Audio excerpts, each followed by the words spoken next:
السلام علیکم دوستوں، آج ہم بات کر رہے ہیں الرازی کی مہم اسلامی کیلنڈر کے سال 4 ہجری میں جنگ احد کے بعد واقع ہوئی تھی۔ دوستوں، جنگ احد کے فوراً بعد عدل اور کرا کے آدمیوں کا ایک گروہ محمد صلی اللہ علیہ وسلم کے پاس آیا، ان سے درخواست کی کہ وہ اپنے ساتھ چند انسٹرکٹر بھیجے تاکہ وہ اپنے لوگوں کو اسلام سکھائیں جنہوں نے اسلام قبول کیا تھا۔ محمد صلی اللہ علیہ وسلم نے اس سے اتفاق کیا اور فوراً 6 آدمی یا ابن سعد کے مطابق 10 آدمی بھیجے۔ تاہم ان سفیروں کو بنی لحان نے بھیجا تھا جو عبداللہ ابن انیس کی مہم میں اپنے سردار خالد بن سفیان کے قتل کا بدلہ لینا چاہتے تھے۔ محمد صلی اللہ علیہ وسلم کے منتخب کردہ 6 مشیروں میں عاصم بن ثابت بھی تھے جنہیں اس وفد کا سربراہ مقرر کیا گیا تھا۔ صحیح بخاری میں ایک متفرق بیان میں ہے 10 آدمیوں کو ملا کر بھیجا گیا تھا اور انہیں جاسوس بنا کر بھیجا گیا تھا دشمنوں کے راز لانے کے لیے۔ مسلمانوں پر حملہ۔ جب مسلم جماعت الراجی پہنچی، وفد نے رات کو آرام کیا۔ اس کے بعد 6 مسلمانوں پر تلواروں سے مکمل طور پر حیران کن حملہ کیا گیا تاکہ ان سے پیسے بٹور سکے۔ انہوں نے وعدہ کیا کہ وہ انہیں قتل نہیں کریں گے بلکہ تاوان کے طور پر رقم حاصل کریں گے۔ تاہم مسلمانوں نے مشرکوں کو وعدے کو ماننے سے انکار کر دیا اور مقابلہ کیا۔ زید بن عدیسہ بن خبیث بن عدی اور عبداللہ بن طارق کے علاوہ تمام مسلمان مارے گئے۔ ان تینوں مسلمانوں نے ہتھیار ڈال دیے اور انہیں قیدی بنا کر مکہ میں بیچ دیا گیا۔ زید کو صفوان بن امیہ کے ہاتھ بھیج دیا۔ ابو سفیان محمد صلی اللہ علیہ وسلم کی جان کے بدلے اپنی جان بچانا چاہتے تھے۔ تو دوستو،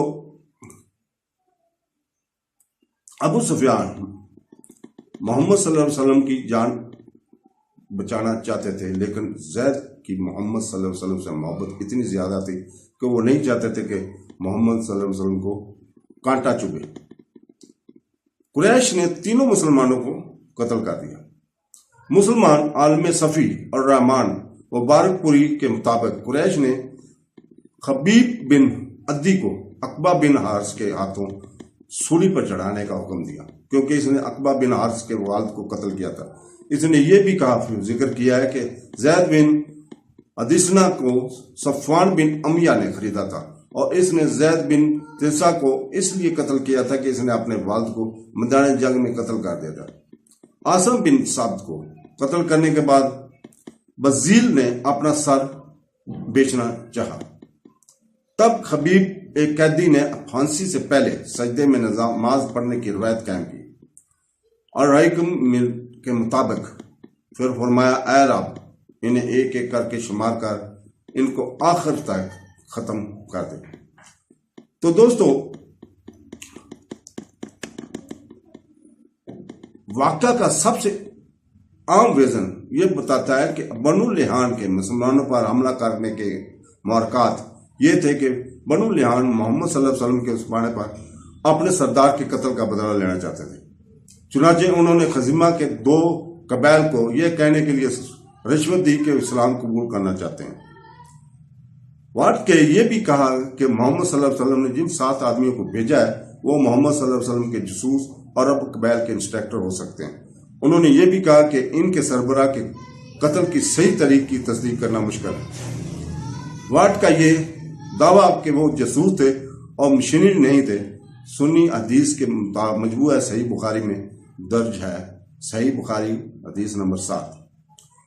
نبی صلی اللہ علیہ وسلم نے مبلغین کا ایک سریہ بھیجا اور عاصم بن عمر بن خطاب کے دادا عاصم بن ثابت کو ان کا سربراہ مقرر کیا۔ چنانچہ وہ روانہ ہوا۔ جب وہ اصفان اور مکہ کے درمیان ایک جگہ پہنچے تو ان کا تذکرہ بنی بزیل کی ایک شاخ قبیلہ سے ہوا جسے لحان کہتے ہیں۔ چنانچہ تقریباً 130 اندازوں نے ان کے نشانات کا پیچھا کیا یہاں تک کہ وہ یعنی تیر انداز ایک سفری مقام پر پہنچے جہاں انہوں نے عاصم اور ان کے ساتھیوں نے پڑاؤ ڈالا تھا اور انہیں کھجور کے پتھر مارے جو وہ مدینہ سے سفری سوراخ کے طور پر لائے تھے۔ صحیح بخاری اس میں ذکر ہے۔ تو دوستو، مشنری جاسوس نہیں تھی۔ اگرچہ صحیح بخاری میں ذکر کیا گیا کہ مسلمان دراصل جاسوس تھے نہ کہ مشنری، مسلم اسکالر صفی الرحمان مبارک پوری نے مسلمانوں کو ایسے لوگ قرار دیا جو انہیں دین کی تعلیم دینے کے لیے چاہیں گے، اور اس کا کچھ حصہ نقل کیا ہے۔ صحیح بخاری میں ہے، لیکن یہ ذکر کرنے میں ناکام رہے کہ وہ جاسوس تھے۔ 7ویں صدی کے مسلمان عالم وقدیس نے بھی ذکر کیا ہے کہ وہ جاسوس تھے، لیکن ایک قبیلہ ان کے پاس آیا اور اسلام سکھانے کی درخواست کی، لیکن محمد صلی اللہ علیہ وسلم نے انہیں قریش کے بارے میں بتانے کے لیے جاسوسی کے لیے بھیجنے کا فیصلہ کیا۔ اسلامی ذرائع میں یہ حصہ بنیادی ذرائع کے حوالہ جات پر ضرورت سے زیادہ انحصار کرتا ہے۔ برائے کرم ثانوی یا تبدیلی ذرائع شامل کر کے اس حصے کو بہتر بنائیں۔ تو دوستو، اس واقعے کو مسلم مورخین طبرہ ابن شام نے ذکر کیا۔ مسلم فقہ ابن قیم الجوزیہ نے بھی اپنی سنن محمد صلی اللہ علیہ وسلم زیاد المیعاد میں اس واقعہ کا ذکر کیا ہے، اور ابن سعد نے بھی محمد صلی اللہ علیہ وسلم کی لڑائیوں کے بارے میں اپنی کتاب میں اس واقعہ کا ذکر کیا ہے۔ چند ثانوی ذرائع جو اس کا تذکر کرتے ہیں، ان میں ابو وارڈ آفتہ کتاب المنتظم شامل ہے۔ حدیث کا ادب صحیح مسلم حدیث کے مجموعہ میں اس واقعہ کا ذکر اس طرح ہے۔ انس رضی اللہ تعالیٰ عنہ سے روایت ہے کہ رسول اللہ صلی اللہ علیہ وسلم نے ایک ماہ تک قنوت پڑھی، دعائے قنوت پڑھی، اور عرب کے بعض قبائل پر لعنت بھیجی اور جو بدر، مؤونہ اور رائی میں قتل کے ذمہ دار تھے، پھر اسے ترک کر دیا۔ صحیح مسلم 1442 میں اس کا ذکر ہے۔ اس کے مطابق اس واقعہ کے ذکر صحیح البخاری حدیث کے مجموعہ میں بھی ہے۔ عقبہ بن حارث کے ہاتھوں خبیب بن عبدی کے قتل کا ذکر صحیح بخاری میں اس طرح ہے۔ جس نے خبیب کو قتل کیا وہ ابو سروج یعنی عقبہ بن حارث تھا۔ صحیح بخاری حدیث نمبر 413۔ دوستو، اللہ حافظ۔